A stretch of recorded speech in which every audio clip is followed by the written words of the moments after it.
ഇപ്പൊ നമ്മുടെ കൂടെ ഉള്ളത് ഫീനിക്സ് പാന്തേഴ്സിന്റെ ബ്രാൻഡ് ഓണർ അഖിൽ മാരാറാണ്. ഫുൾ കോൺഫിഡൻസ് ഉണ്ടോ ടീം മെമ്പേഴ്സ്? അത് മാത്രമേ കൈവശമുള്ളൂ.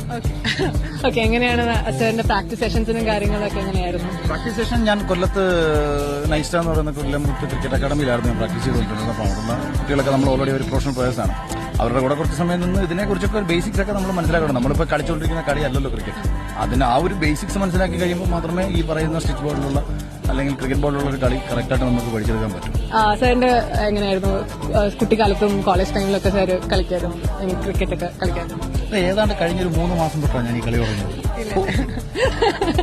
പിന്നെ തീർച്ചയായിട്ടും ഏതാണ്ട് എന്റെ ഓർമ്മ ശരിയാണെന്നുണ്ടെങ്കിൽ ഒരു 5 വയസ്സ് മുതൽ നമ്മള് ബോളും കൊണ്ട് റോഡിൽ ഇറങ്ങിയിട്ടുണ്ടെങ്കിൽ വയലിലായിരുന്നു താമസം. ഒരു വയലിലായിരുന്നു. അവിടെ തൊട്ട് തുടങ്ങിയ ഒരു ലൈഫാണ് ക്രിക്കറ്റ്. അത്രത്തോളം നമ്മുടെ രക്തത്തിൽ ഉണ്ടായിരുന്നു.